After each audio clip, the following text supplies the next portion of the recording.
네, 이번 주에 우리가 본문을 따라가서 읽다 보니까 드디어 이제 민수기가 끝나고 요한복음으로 들어가게 됐습니다. 민수기 읽는 동안 많이 힘드셨을 텐데 요한복음도 만만치 않죠. 말씀이 1절부터 계속 말씀이 나오는데 이 말씀이 무슨 말씀인가, 이 말이 그 말 같고 저 말이 그 말 같고.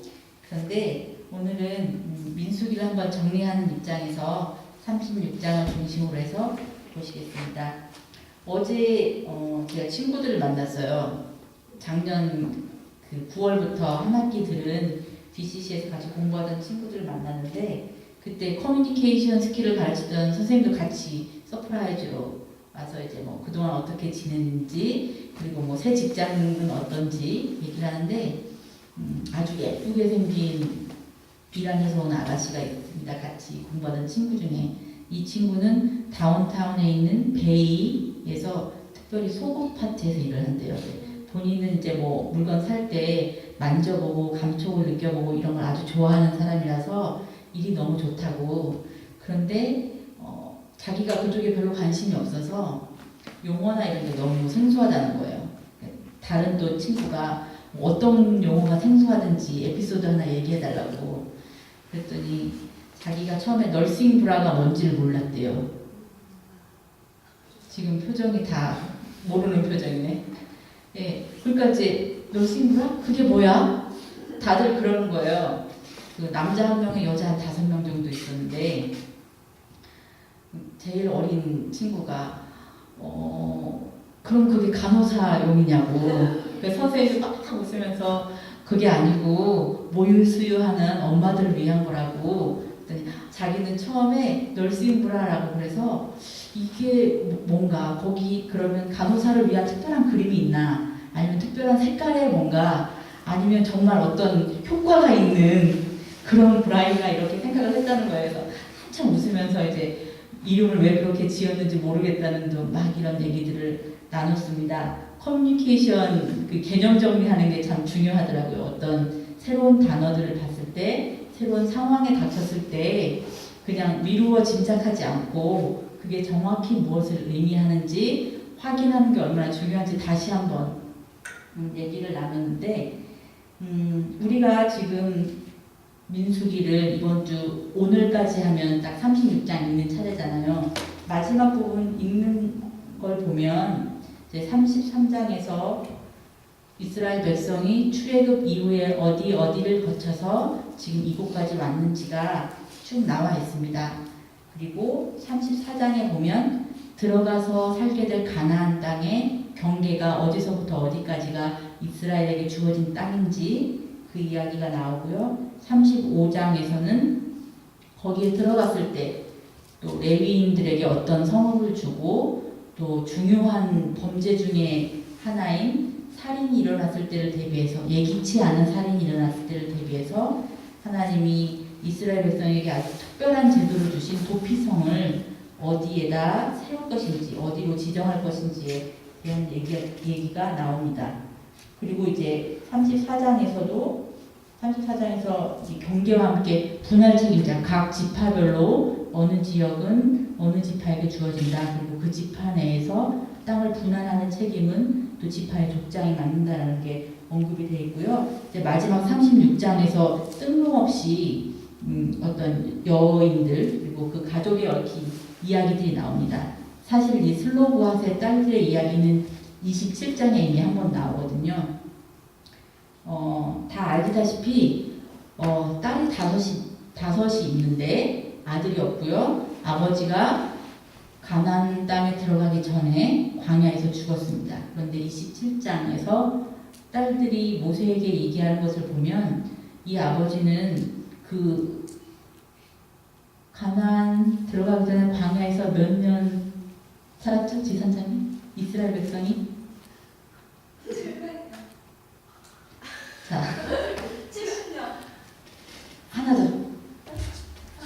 네, 40년. 지선자매가 숫자에 아주 어려움이 많아서 제가 특별히 이렇게 반복하고 있는 중입니다.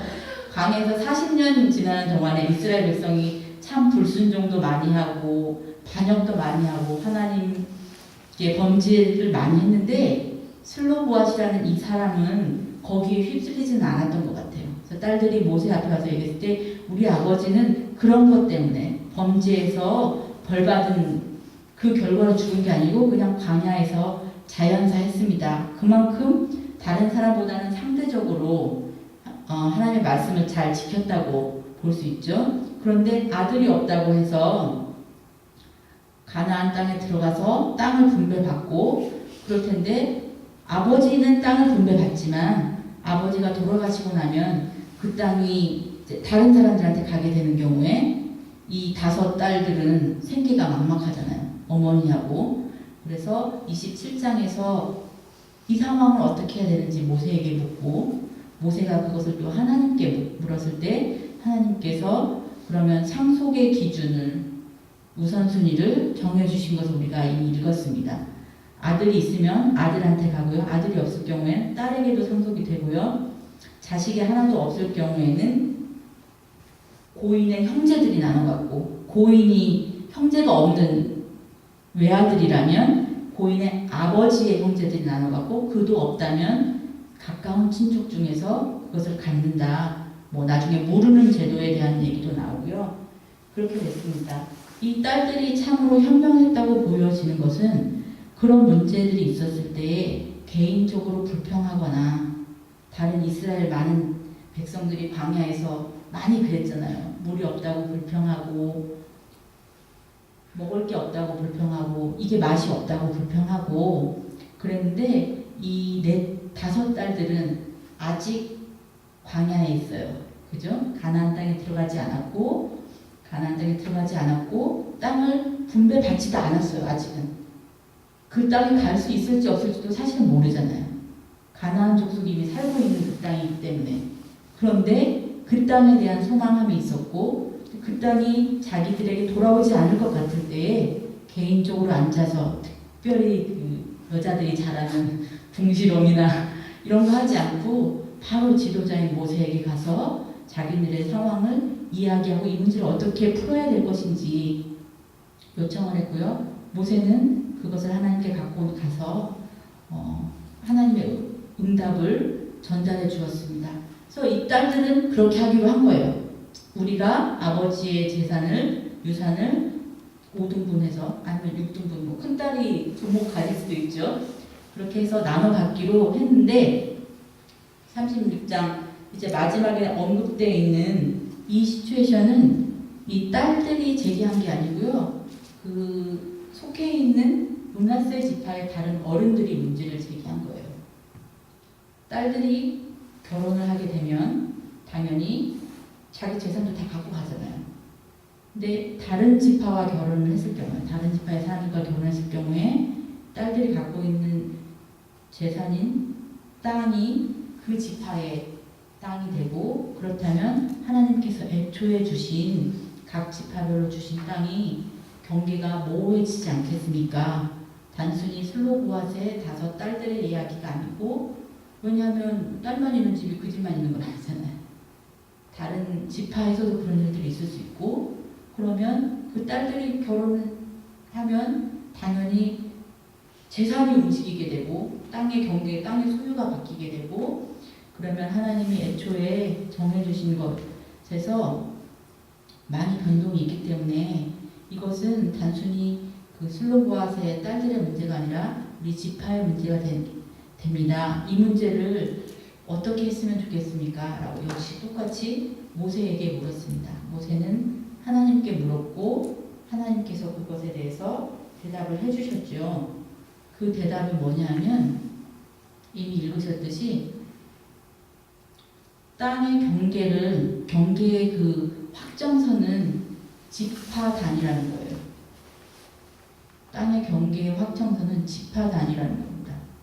그래서 그 지파 내에서 움직이는 건 크게 그렇게 문제가 되지 않지만 지파 밖으로 움직이는 경우에는 문제가 된다. 그래서 아버지의 유산인 땅을 물려받은 딸들은 그 땅을 지키고 싶으면 자기 지파 내에 있는 사람과 결혼을 해라. 그러면 어차피 그 지파 내에 있는 거니까 그렇게 되죠. 첫 번째 문제는 27장에 있는 첫 번째 문제는 한 가족의 생계의 문제처럼 보였습니다. 그죠? 아버지 돌아가시고 딸만 있는 집, 그 막막한 집의 생계 문제, 경제적인 문제로 보였는데 36장에 언급된 이 문제는 지파 간의 문제로까지 확장될 수 있는, 확대될 수 있는 더 큰 문제가 되는 거죠. 근데 하나님께서 이것들을 통해서 이런 지파 내에서 결혼해라 라는 것들을 통해서 우리가 알 수 있는 것은 하나님이 이스라엘 백성에게 땅을 분배하실 때도 가장 반복적으로 하신 말씀은 땅은 나의 것이다. 너희에게는 소유권만 있다. 라는 것이거든요. 그래서 희년 제도도 사실은 하나님의 것이기 때문에 우리가 일정 연도만 사용을 하고 그 다음 되면 다시 원래 주인에게 돌려주는 것. 그러니까 원래 주인은 하나님이시지만 하나님이 각 사람에게 주신 그 주인에게로 돌아가는 것. 경제 정의와도 맞물려 있고요. 사회적인 약자 보호와도 맞물려 있고요. 시편이나 아니면 선지서에서 많이 언급되는 표현 중에 과부와 고아의 직에서 경계죠. 땅의 소유를 옮기는 사람은 저주를 받을 것이다.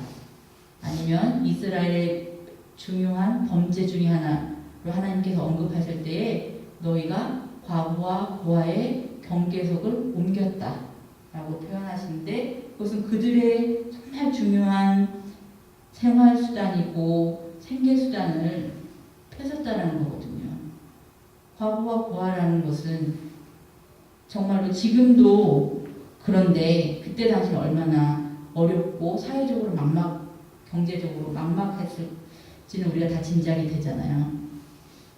그런 사람들에게 하나님이 애초에 주신 것을 함부로 옮기거나 빼앗지 말라고 계속적으로 반복적으로 말씀하고 계십니다. 이스라엘 백성이 이미 다 분배는 다 끝났어요. 아직 그 땅에 들어가지는 않았지만 우리가 앞에서 본 바로 다 분배는 다 끝났고요.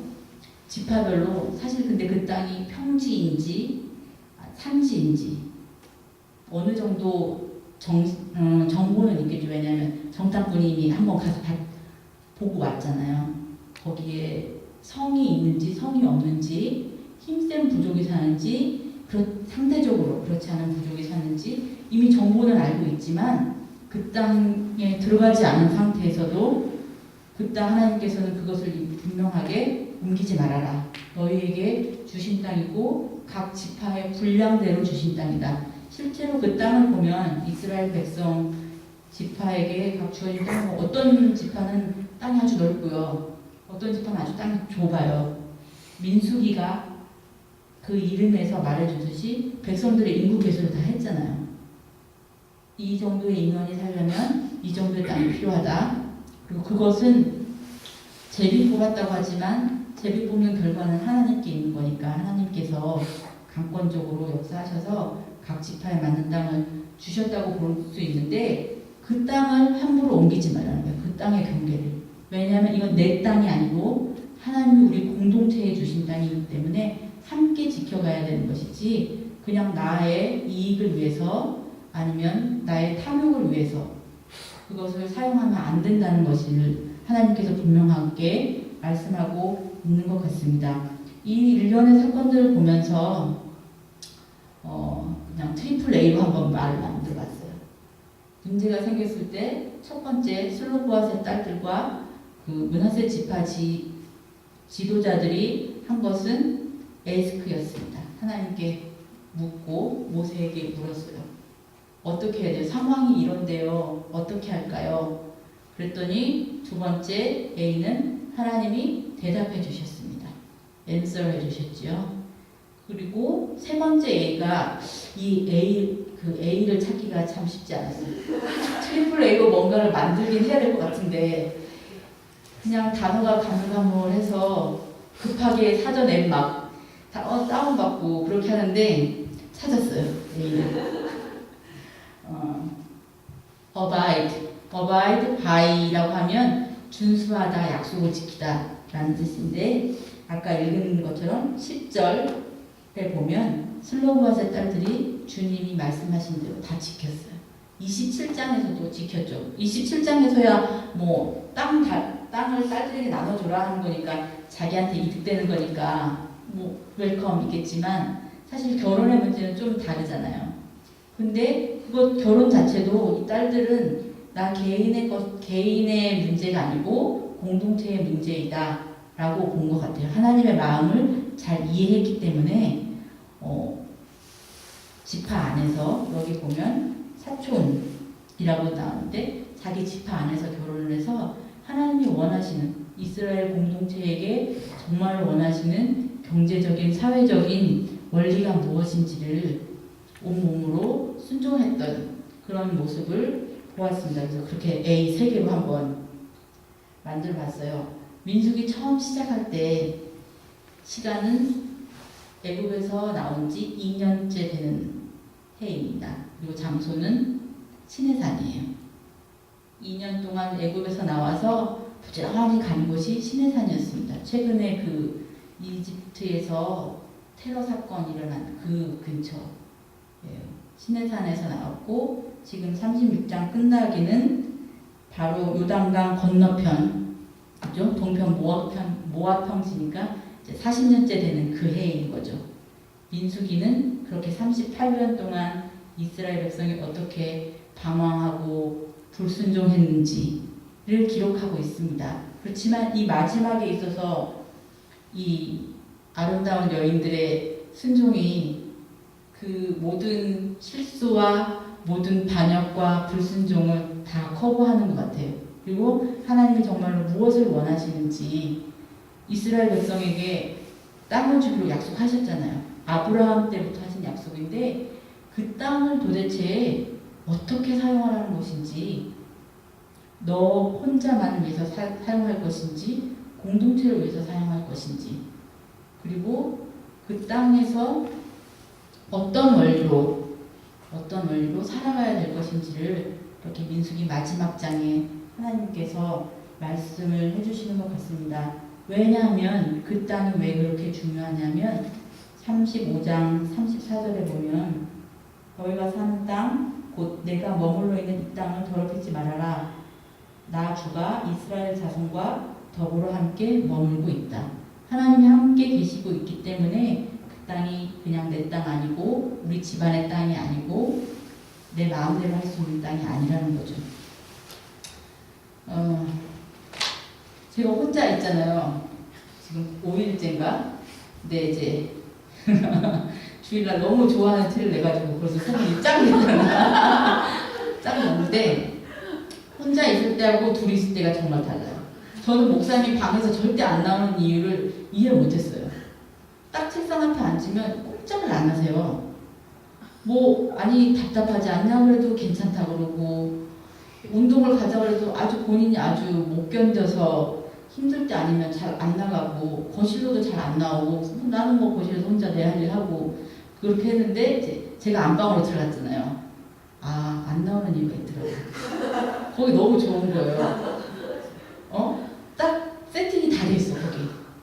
그리고 딱 2발짝이면 2발짝 뛰면 침대가 있고, 거기 그냥 물 한 컵 갖다 놓고 노트북 있고 앞에 책들 있고 성경책 있으니까 거기서 다 해결이 되는 거예요. 이런 게 있었구나. 이런 게 있었구나. 한 달 동안만이구나 나한테는. 그런 생각을 했는데, 함께 있을 때도 누릴 수 있는 게 있고요. 함께 없어서 누릴 수 있는 게 있는 것 같습니다. 이스라엘 백성은 하나님과 함께 있으면 누릴 수 있는 게 참 많았어요. 그런데 하나님과 함께 있어서 누릴 수 없는 것도 있어요. 그걸 너무 그리워했던 것 같아요. 이스라엘 백성은. 그게 사실 별로 중요하지도 않고 별로 큰 기쁨도 아닌데 늘 눈은 딴 곳을 바라보고 있었고 마음은 다른 것을 욕망하고 있었고, 그래서 하나님이 계속 반복적으로 불순종하고 반역하는 이스라엘 백성에게 이렇게 저렇게 말씀하시면서 민수기 마지막 장에 하나님 문제가 닥칠 때마다 하나님께 묻고 하나님께서 대답해 주셨을 때 또 그것을 지키는 이 한 가정의 예를 들어서 너희가 앞으로 그 땅에 들어가서도 이렇게 살아라라고 말씀을 하시는 것 같습니다. 어떤 문제들이 있을 때 아주 개인적인 문제처럼 느껴지는 게 있어요. 이건 뭐 다른 사람 얘기 아니고 그냥 정말 나의 프라이버시와 관계된 거고 나하고만 나에게만 영향을 미치는 일이야 라고 생각하기 쉬운데 사실은 그게 공동체의 문제인 경우가 있고요. 더 나아가서는 한 국가의 문제인 경우도 있는 것 같습니다. 사소하게는 뭐 연애하는 게 그럴 수 있고요. 한 부부가 한 아이를 키우는 게 그럴 수 있고요. 한 집단이 하나님께 어떻게 예배드리느냐가 그럴 수 있는 것 같습니다. 우리가 오늘 말씀을 읽으면서 민수기를 마치면서 하나님 앞에 우리가 개인적으로 공동체로서 어떻게 나아가야 될 것인지 문제가 닥쳤을 때 그 문제를 어떻게 해결해야 될 것인지 한번 생각해 보면서 나누는 시간이 됐으면 좋겠습니다. 지금 2분씩 하면 되나요? 2분씩 오늘 들은 말씀 듣고 깨우친 거나 결단한 거 한번 얘기 나눴으면 좋겠어요. 남자분들 3분 같이 하시면 돼요.